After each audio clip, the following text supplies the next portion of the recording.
Paulo aos Efésios, no capítulo 4, o versículo 29. Amém? Diz assim a palavra do Senhor: não saia da vossa boca nenhuma palavra torpe, mas só a que for boa para promover a edificação, para que dê graça aos que a ouvem. Amém? Amém. Os irmãos e as irmãs podem se sentar. Graças a Deus. Irmãos,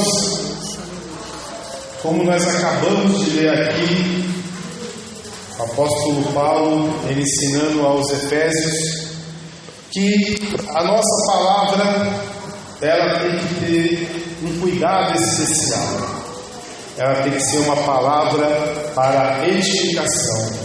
Aqui nessa Bíblia está dizendo nenhuma palavra torpe, porém, lendo em outras versões da Bíblia, diz palavras corruptas, palavras com corrupção. São palavras, a corrupção é aquilo que estraga, né? Uma carne estragada é uma carne corrupta. A corrupção estraga as coisas. Então a nossa palavra não tem que ser uma palavra para estragar as pessoas, mas para edificar as pessoas. E eu pensando nisso, irmãos, eu lembro da vida de Jó. Porque todos nós conhecemos o que Jó passou, as situações que ele teve, mas eu não queria enfatizar o sofrimento de Jó, o sofrimento dos justos, mas eu queria enfatizar como os amigos dele agiu para com Jó. Se a palavra de Deus diz claramente, a sua palavra tem que ser não pode, não corrupta, mas a que promova edificação para os que o ouvem, para que dê graça para aqueles que estão ouvindo. Então, a nossa palavra no momento de dificuldade para os nossos irmãos tem que ser uma palavra de edificação. E como esses amigos do Jó agiram? Irmãos, eu digo para os irmãos que eu, meditando com mais a curiosidade hoje, eu percebi que algumas coisas que eles falaram é bem possível que a gente fale também, ou contra nós mesmos, e vamos vigiar até para com os outros. Vamos meditar um pouquinho na palavra de Deus. Graças a Deus hoje não vou falar de casamento, né? Hoje vamos falar outros assuntos. As acusações contra Jó. Vamos lá. Os irmãos sabem que 3 amigos, na verdade 4, né? Mas eu vou pegar os 3, porque foram esses 3 que Deus depois tomou conta. Falaram contra Jó. Elifaz, Bildade e Zofar. E o quarto, Eliú, que não falou nada com nada. Por isso que Deus nem chamou ele para conversa. Chamou só esses 3 depois. E eles foram para a terra lá de Uz, aonde morava Jó, para consolar Jó. E eles ficaram um determinado tempo na cinza, com pano de saco, sentados de frente a Jó. Foram os únicos dias que eles prestaram, dos dias que eles foram lá ficar de frente com Jó. Porque, irmão, se você não tem nada para dizer, o silêncio é eloquente. E se você tem algo a dizer e você fica, o seu silêncio é, infelizmente, que você está concordando com a coisa errada. Mas eles não tinham nada para dizer. Então eles quietos, eles estavam certos. Mas eles foram falar. E aí que a coisa começou a desandar. O primeiro deles ele diz assim, que Deus castiga só os que fazem o mal. Jó capítulo 4, versículo 8. Ele diz assim, Deus castiga, mas Ele só castiga aquele que faz o mal. Quem não faz o mal, Deus não castiga. Se está um mal na sua vida, é porque você é ruim. Essa foi a acusação que Jó ouviu da boca do seu amigo. Isso é uma palavra de edificação? Já pensou você estar passando uma situação difícil, de doença incurável, uma situação de morte, separação, uma situação de doença no seu lar, uma situação de família destruída, que foi o que já aconteceu na vida dele, a família destruída, perdeu tudo, doença, e alguém fala, tá, você está castigado, mas você sabe, né? Se Deus te castigou é porque você é mau. Isso é uma palavra de justificação? Não é isso. Nós não sabemos porque as pessoas sofrem. Jó não sabia porque ele estava sofrendo. Mas muitas vezes nós tomamos o lugar de Deus e determinamos o motivo da pessoa estar sofrendo. Olha, deve ser castigo de Deus. E deve ser uma pessoa má. Na igreja é uma coisa, mas vai saber lá em casa. Vai saber se ele não bate na mulher. Vai saber se ele não maltrata os filhos. Vai saber se essa irmã não joga pão na cabeça do marido. Vai saber como ela é. Se ela é a terrorista de Jesus ou na vizinhança. Vai saber. Ninguém sabe. Aí começa a julgar. Porque ele diz, não, Deus não pode fazer o mal com ninguém. Deus não pode trazer o mal. Então se está acontecendo alguma coisa, é porque aquela pessoa é má. Mas não viu coisa para os irmãos. Depois eu vou ler. Deus falou que tudo que eles falaram sobre ele para Jó era errado, eles fizeram doidice. Está errado isso. Coisas más acontecem em pessoas boas. E a Bíblia diz assim, uma palavra muito pesada para nós, que aprendemos que o amor é carinho, né? E a Bíblia diz que o amor é a verdade, é a justiça, é a piedade. Que o amor ele não se desobedece, o amor ele não trata com leviandade, mas ele volta para a justiça. Então o amor é justo. Então Deus, quando ele age, nós não sabemos o motivo que ele está agindo, ele diz assim, que Deus ele repreende ao filho que ama e açoita todo aquele que o recebe por filho. O que é açoite, irmão? Açoite é pegar um chicote e bater nas costas. Lógico que Deus não bate ninguém, mas ele castiga até os filhos dele, não só os maldosos, não só aqueles que não prestam. Quando Deus pesa a mão na gente, é porque é para o nosso bem, é correção. E nós sabemos, você não bate no seu filho, não pode bater, né? Então, de forma figurada, vamos dizer assim, você não repreende o seu filho, Deus também nos excelente. Deus também nos conserta. É normal, porque nós queremos o bem do nosso filho. Deus também quer o nosso bem. Amém. E por isso ele também castiga os seus filhos. Não é que ele não castiga o ímpio, mas ele também castiga os seus filhos. Mas não é castigar simplesmente porque está bravo, porque está irado, mas é porque quer conserto, é porque quer um propósito. Nada que Deus faz em nossas vidas não tem propósito, porque todos aqueles que amam a Deus são chamados segundo o seu propósito. Até o castigo de Deus tem um propósito em nossas vidas, até o açoite de Deus, até a repreensão de Deus é melhor do que qualquer coisa que há no mundo, porque é para o nosso conserto. Se nós estamos sendo castigados por Deus, açoitados, repreendidos, levanta a mão no céu, porque o Senhor, nosso Deus, nos trata como filho. O tipo de ditado antigamente dizia assim, né? Que não é um ditado, né? A gente não pode bater no filho dos outros, é verdade? É errado, né? Pode ser um pimentinha, né? Bem sapeca a criança, quebrar o vidro do seu carro, quebrar o vidro da sua casa, apertar a campainha e sair correndo. Você não pode chegar e dar um cascudo no menino, né? Não pode fazer isso, é errado, né? Você não pode bater no filho dos outros. Tem que chegar e falar com o pai dele, falar, mas olha, seu filho está quebrando o meu carro, né? E a mãe se vira, né? Mas você não pode bater, não é verdade? Deus não vai bater em filho do diabo. E quem vive no pecado é filho do diabo. Deus não bate no filho de Satanás. Deus bate nos seus filhos. Se você está apanhando a parte de Deus, Deus bate. Não vai dar com pau, mas ele bate. É porque nós somos filhos de Deus. E o escritor Hebreus diz lá no capítulo 12 de Hebreus, obviamente que a repreensão nunca é bem-vinda quando nós somos repreendidos. Ninguém gosta de ser repreendido. ainda que está errado, ninguém gosta de ser repreendido, mas ela tem o seu problema. Amém? Então já errou aqui. Não é só quem faz mal que é castigado. O outro, Bildade, diz assim. Esse foi forte.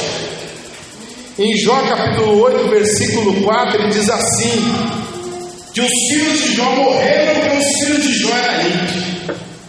Oi, mãe, a pessoa não se ouviu uma coisa dessa? Quantas mães perderam seus filhos muitas vezes? Espero realmente, irmãos, que isso não tenha acontecido aqui com as irmãs da igreja. Se aconteceu nos pêsames, mas eu conheço várias irmãs, mulheres de Deus, homens de Deus, que perderam seus filhos de forma trágica. Acidente de carro, infelizmente por arma de fogo, às vezes da polícia, às vezes do ladrão, às vezes do traficante. Morreram, infelizmente, de forma trágica. Aí chega o abençoado e fala: olha, se seu filho morreu, é porque ele era ímpio. Se ele morreu dessa forma, porque é ímpio. Isso é palavra de edificação? Não é. É palavra de tirar, meus Deus. Se não tem o que falar, fica quieto. Se ainda acha que é isso, peça perdão e fica quieto. Mas o lavrador, oi, irmão, ele morreu porque ele era pecador. Se não fosse pecador, não morria assim. Oi, irmãos. Não sabemos os motivos. Pode ser, talvez. Mas, irmãos, isso não interessa pra gente. Porque da nossa boca só pode sair palavra de edificação, não palavra de destruição. Não importa se o menino era traficante, estava devendo por tráfico, se era bandido, se era corrupto, se estava dirigindo bêbado. Nunca devemos dirigir para o pai e para a mãe e falar assim: seu filho morreu porque ele merece. Porque o poder da vida e da morte está na mão de Deus, não em nós. Não estou dando de bonzinho, não, irmão. É porque eu posso matar alguém, eu não posso matar alguém, eu não sei os motivos. E quantos livramentos Deus deu? Nós não sabemos, chegou quem? E quantos que roubam, quantos que matam, quantos que traficam, e Jesus está salvo. Não é verdade? E pregam que é uma bênção. São pastores, são missionários, e vieram deste mundo. Não cabe a nós decidir. Pode ter escolhido essa vida, mas o poder de Deus tem poder de tirar essa vida. Mas a minha palavra tem que ser de edificação. Nunca para destruir uma mãe e um pai que já está destruído por um filho que morreu. E esse homem diz assim: que Deus não perdoa os que cometem a iniquidade. Que Deus não perdoa.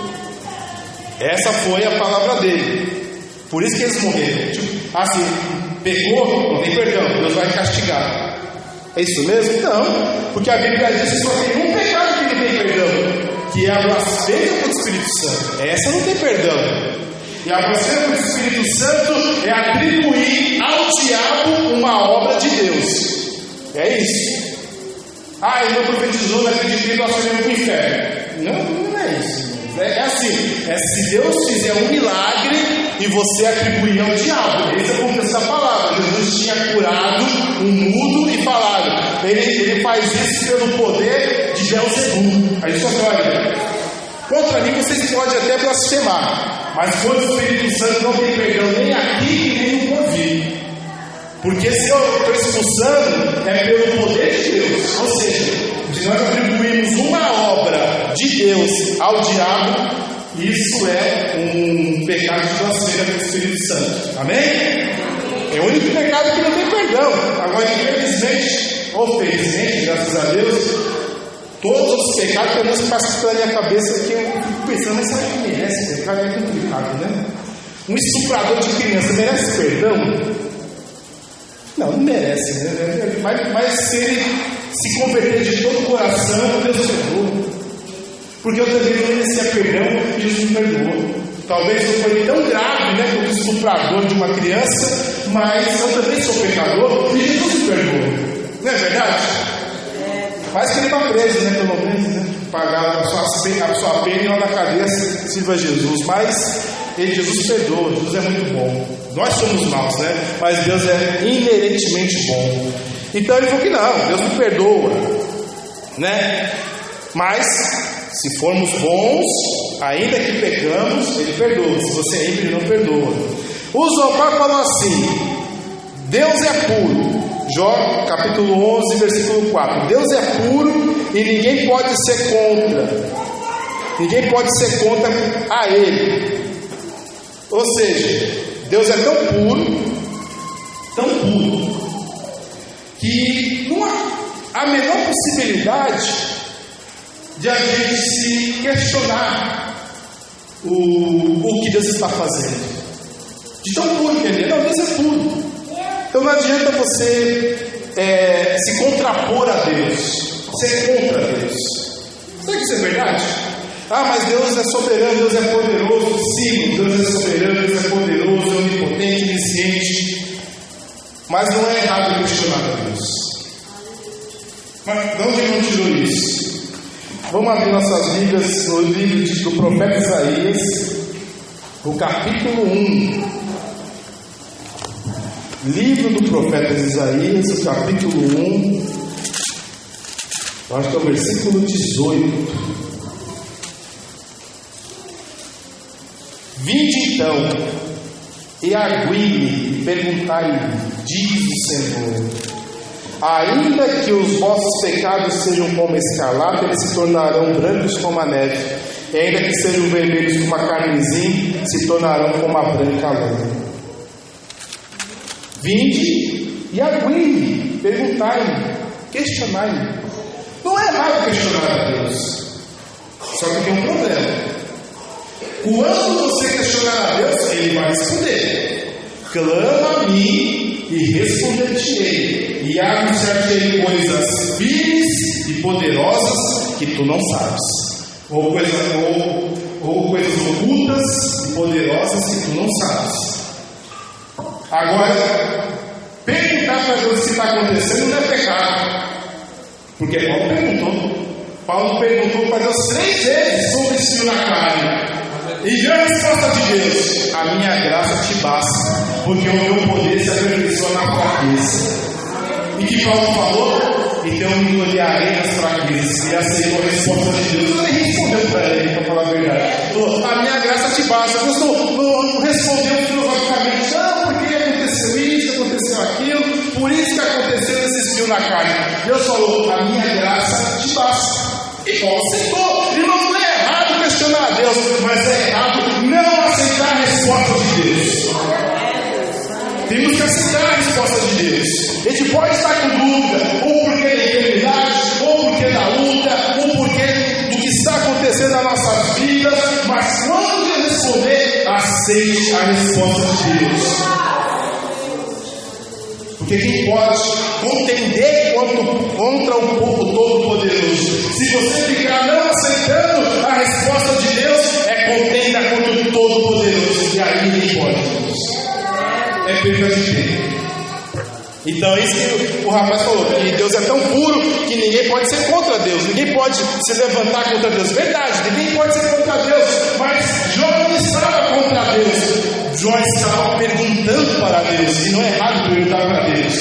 Tanto que Deus falou depois para eles: tudo que vocês falaram sobre mim para Jó está errado.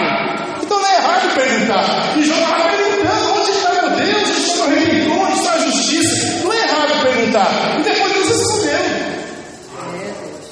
Mas não colocou a Jó, que era Satanás acusando ele. Mas Deus respondeu. E Jó aceitou a resposta de Deus.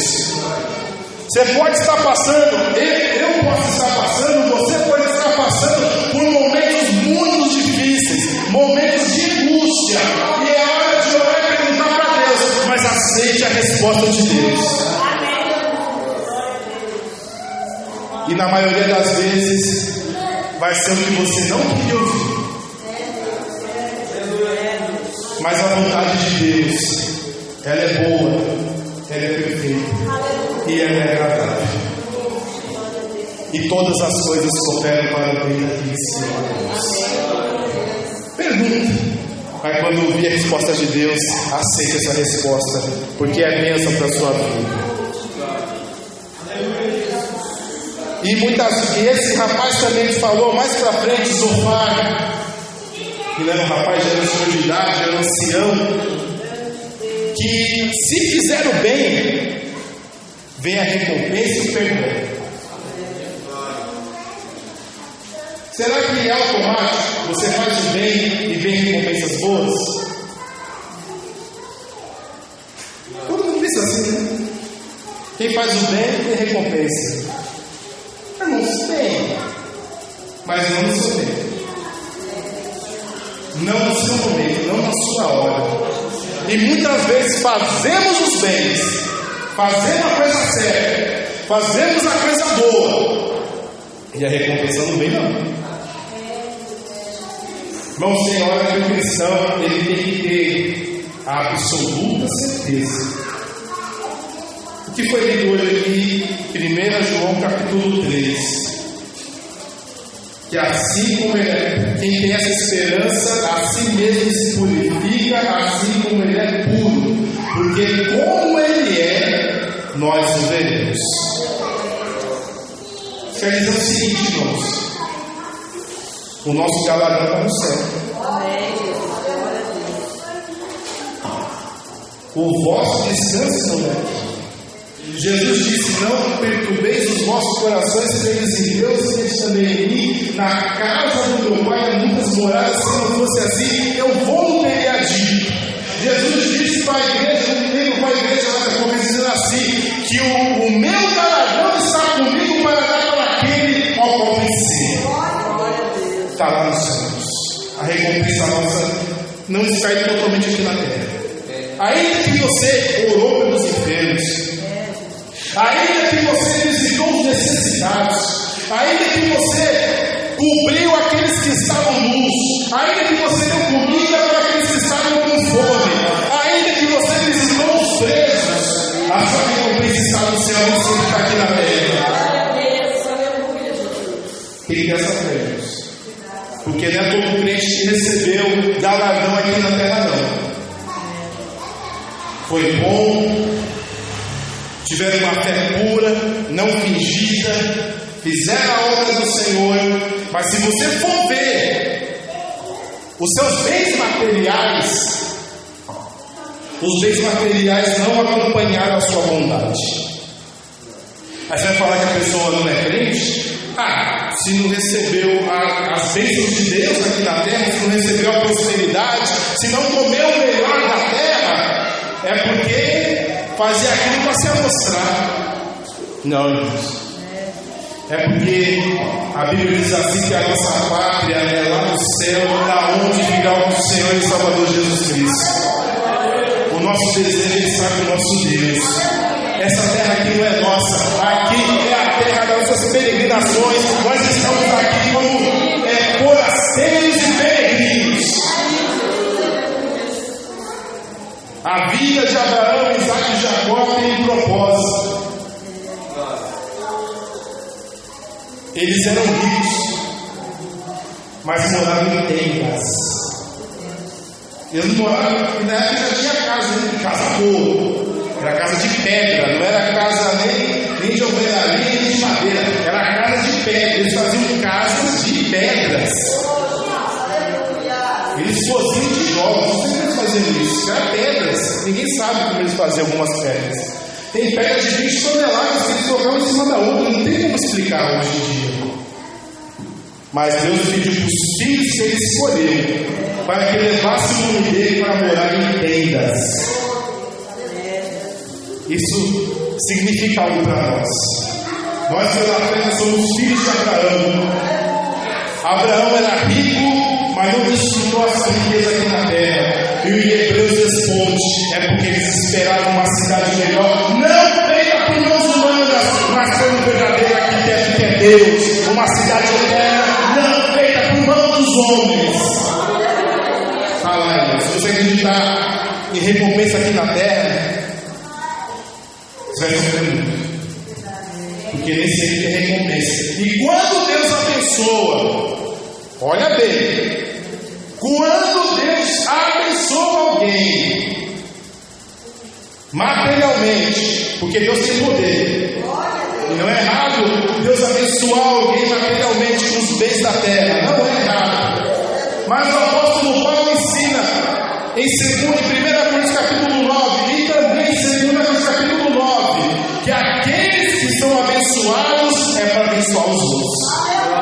As riquezas não são suas, a riqueza é para abençoar o povo de Deus. Não é para você ficar viajando para cima e para baixo, comprando carro para lá e para cá, trocando de casa, trocando de carro todo ano. Não, é para abençoar o povo de Deus. Faça o que quiser com seu dinheiro, mas pela palavra de Deus, que assim, se nós somos participantes das bênçãos materiais, também temos que ser participantes das bênçãos espirituais. Temos que espalhar. Não podemos dizer, isso não é uma imposição. Nada na igreja pode ser imposto. Eu não posso impor para você nenhuma doutrina, por mais bíblica e mais transparente que aquela doutrina seja, eu não posso te impor, mas temos que ensinar. Amém? Quer ser abençoado materialmente? Não é para ostentar, mas é para abençoar. Amém? Glória a Deus. Aí ele fala de novo. Quem serve a Deus só acontece coisas boas, nunca ruim. Jó capítulo 5, do versículo 17 ao 27. Tudo que a gente lê, ele fala, é isso que ele quer dizer. Quem serve a Deus só acontece coisa boa. É verdade, irmãos. Quem serve a Deus não pode passar por uma doença. Quem serve a Deus não pode ser enfermo. Quem serve a Deus não pode passar por desemprego, por uma morte, por uma destruição familiar, por um acidente. Acidente só acontece com ímpios? Não. Coisas ruins acontecem com pessoas boas. O livro de Eclesiastes tem um versículo que diz assim: considerei isso, que Deus fez os dias bons e os dias maus em contraposição entre um e outro. Deus se faz. Deus traz a chuva, mas também traz a seca. Deus traz a relva, mas também traz a neve. Deus faz tudo conforme Ele quer. Então coisas ruins acontecem sim com pessoas boas. Não tem. A Bíblia diz assim que todos nós vamos passar por tempestades. Jesus fala assim: olha, compara um homem prudente a um homem que edifica a sua casa sobre a rocha. Aquele que ouve as minhas palavras, eu vou comparar ele a um homem prudente que construiu a sua casa sobre a rocha. E veio os ventos e bateram contra aquela casa, mas aquela casa não caiu, porque ela estava fundamentada sobre a rocha. Mas, por mais que a casa é firme, por mais que ela está fundamentada na rocha, que é Jesus, não impede de vir os ventos e as tempestades. Jesus estava no barco junto com os apóstolos, mas nada impediu que venha o vento e as tempestades. Você pode estar firme em Jesus, ser uma pessoa de Deus, mas não impede que virá os ventos e as tempestades. Mas saiba, se a sua fé está arraigada em Jesus, fundamentada em Jesus, não há vento e tempestade que possa te derrubar. Nada. Pode ser o vento que for, e nós não podemos impedir os ventos, mas há um Deus Todo-Poderoso que pode impedir de cair. Há um Deus Todo-Poderoso que vai segurar a minha e na sua mão. Há um Deus Todo-Poderoso que não vai deixar a nossa fé. Ela pode abalar, mas ela não irá arruinar.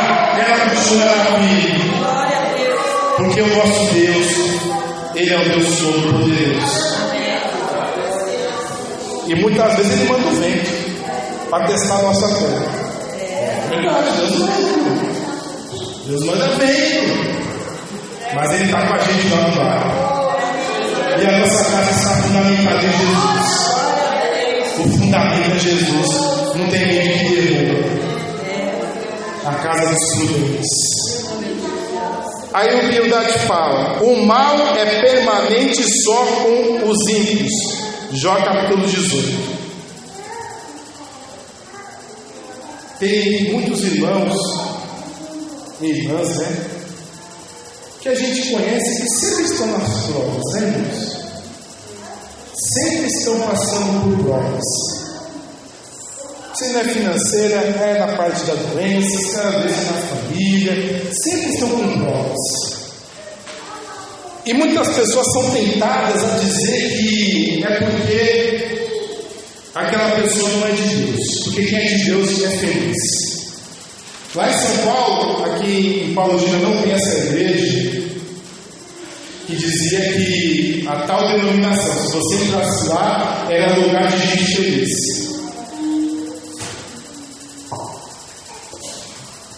Mas, irmãos, sendo bem sincero, o fundamento da igreja são os apóstolos e Jesus Cristo. Então aquilo que Jesus falou e o que os apóstolos falou é o fundamento da igreja, é o que a igreja tem que tomar como regra de fé e de prática. Você lê Deuteronômios, você lê Números, você lê Provérbios, você lê os profetas, você lê Salmos. Se você acreditar que aquelas promessas são para você, e não é para você, é para Israel, você vai ser uma pessoa infeliz. Porque Paulo falou: sobe, pois, comigo como bons soldados de Cristo. E aí, como fica? O lugar de gente feliz. Todos aqueles que querem viver piamente em Cristo padecerão do sofrimento. Como fica essa palavra? E continua assim: abençoados são os que choram. Por que, irmãos? Porque serão consolados. Por que, irmãos? A nossa morada é na terra. Para os filhos de Israel, eles sempre estavam no céu. Lê o Antigo Testamento, essencial no Antigo Testamento, não tem, é bem pouquinho, tá? É um versículo ou outro, assim, bem rápido. Foi congregado o seu povo, alguma coisa em Daniel, que alguns ressuscitarão para a glória eterna, outros para a vergonha eterna. Só. O Antigo Testamento não fala da recompensa pós-morte. O Antigo Testamento é um chamado do povo de Israel para serem abençoados na terra. É um chamado de Deus para morarem numa terra onde mana leite e mel. Para eles comerem o melhor da terra lá em Israel, a terra deles. Agora você foi chamado por maiores e melhores promessas. Meu Deus.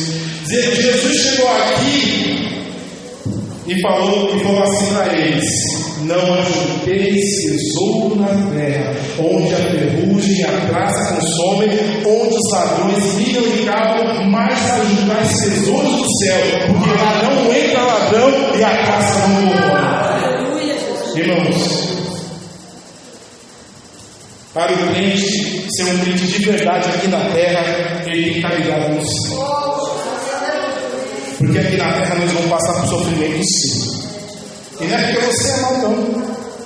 Não é porque você é um pecador, não é porque você não dá dízimo direito, não é porque você não oferta direito, não é porque você não dá voto direito, não é porque você anda pouco, não é porque você não canta mal, não é porque você não é vida pouco, porque os servos de Deus, eles estão numa terra a qual eles são odiados.